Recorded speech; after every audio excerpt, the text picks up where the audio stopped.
नमस्कार दर्शकों, स्वागत है आप सभी का हमारे चैनल पर। दर्शकों, आज जो हमारा विषय है ये बेहद ही गंभीर विषय है। और यदि आप रेलवे से सफ़र करते हैं, यानी कि अक्सर लोग रेलवे से व्यापार के चक्कर में, नौकरी के वजह से अक्सर जो हमारे देश की जनता है वो सफ़र करती है। ऐसे में ये वीडियो आपके लिए बेहद ही महत्वपूर्ण है और वीडियो को अंत तक ज़रूर देखिएगा, क्योंकि कुछ बातें ऐसी हम आपको आज बताएंगे कि जो आपको जानना बहुत आवश्यक है। दर्शकों, आप सभी को पता है कि आप या हमारे देश के जो भी नागरिक हैं वो रेलवे से जब सफ़र करते हैं, एक शहर से दूसरे शहर आते जाते हैं, तो अपने साथ सामान भी लेके जाते हैं। कुछ हमारे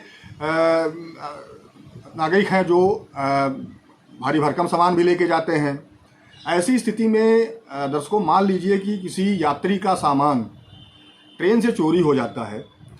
अक्सर इस तरह की घटनाएं आप लोगों के सामने आई भी होंगी कि भाई कोई यात्री सफ़र कर रहा है, उसका सामान ट्रेन से चोरी हो गया।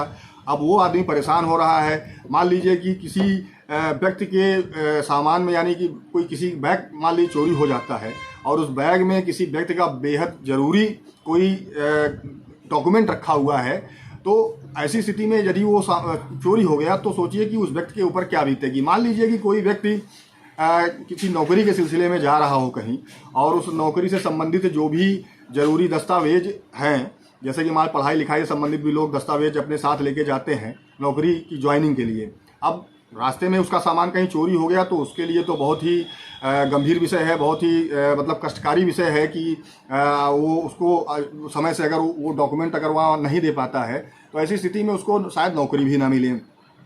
तो मामला ये है कि एक व्यक्ति था जो ट्रेन में सफ़र कर रहा था। अब वो अपने कमर की बेल्ट में 1 लाख रुपए कैश लेके चल रहा था। वो कैश उसका कहीं किसी ने चोरी कर लिया। अब उसने FIR लिखाई। FIR में उसके बाद वो उपभोक्ता फोरम गया। उपभोक्ता फोरम में उसने ये आरोप लगाया कि भाई, क्योंकि मैं ट्रेन से सफ़र कर रहा था और मेरा सामान चोरी हो गया, तो ऐसे में रेलवे की ये सेवा की कमी मानी जाएगी। उपभोक्ता फोरम गया। उपभोक्ता फोरम में उसने अपनी सारी बातें रखी कि भाई मैं ऐसे सफ़र कर रहा था, यहाँ से यहाँ तक जा रहा था और मेरा 1 लाख रुपए जो मैंने अपने कमर के बेल्ट में लगा रखा था वो चोरी हो गया। अब रेलवे इसकी भरपाई करे। तो उपभोक्ता फोरम ने उस व्यक्ति के पक्ष में आदेश दिया कि नहीं भाई, सामान चोरी हो जाना रेलवे की सेवा में कमी मानी जाएगी। और उपभोक्ता फोरम ने आदेश दिया कि भाई जो भी आदेश है, जो भी पैसा इनका चोरी हुआ है वो इनको दिया जाए, रेलवे इनको उसका हर्जाना भरे। वो रेलवे फिर स्टेट फोरम गई। स्टेट फोरम ने भी उस आदेश को बरकरार रखा जो डिस्ट्रिक्ट फोरम ने किया था कि भाई ये सामान चोरी होना ये रेलवे की सेवा में कमी मानी जाएगी और आपको इस व्यक्ति को हर्जाना देना पड़ेगा। फिर रेलवे जो है नेशनल कमीशन गई। नेशनल कमीशन ने भी उस आदेश को बरकरार रखा कि नहीं, जो स्टेट कमीशन और डिस्ट्रिक्ट कमीशन ने, डिस्ट्रिक्ट फोरम ने जो आदेश किया है वो आदेश बिल्कुल सही है। और कोई यात्री अगर ट्रेन से सफ़र कर रहा है और उसका सामान चोरी हो जाता है तो ये रेलवे की गलती मानी जाएगी, रेलवे की सेवा में कमी मानी जाएगी। ऐसी स्थिति में आपको जो उपभोक्ता फोरम का आदेश है उसका पालन करना पड़ेगा, यानी कि आपको उस व्यक्ति को हर्जाना देना पड़ेगा। अब रेलवे ने ऑनरेबल सुप्रीम कोर्ट का रुख किया।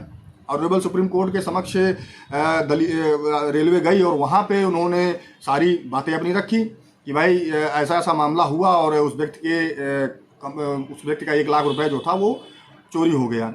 और डिस्ट्रिक्ट फोरम ने, स्टेट कमीशन ने, नेशनल कमीशन ने, सभी ने इस आदेश को बरकरार रखा कि नहीं भाई, जिस व्यक्ति का सामान चोरी हुआ है, यानी कि जिसके 1 लाख रुपए चोरी हुए हैं, वो रेलवे में सेवा की कमी मानी जाएगी कि रेलवे ने सुरक्षा में कमी रखी, रेलवे ने सही सर्विस अपनी नहीं दी, जिसकी वजह से उसका सामान, उसका पैसा वो चोरी हो गया। ऑनरेबल सुप्रीम कोर्ट ने इस आदेश को पलट दिया।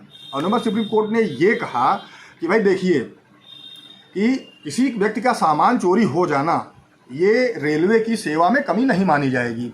भाई, जो व्यक्ति सफ़र कर रहा है, अगर ये जिम्मेदारी उसकी है कि वो अपने सामान की सुरक्षा करे, और यदि उसका सामान चोरी हो जाता है तो ऐसी स्थिति में रेलवे इस चीज़ की भरपाई नहीं करेगा। रेलवे की जिम्मेदारी नहीं है कि भाई किसी का सामान चोरी हो जाएगा तो रेलवे की उसकी जिम्मेदारी जिम्मेदार माना जाएगा।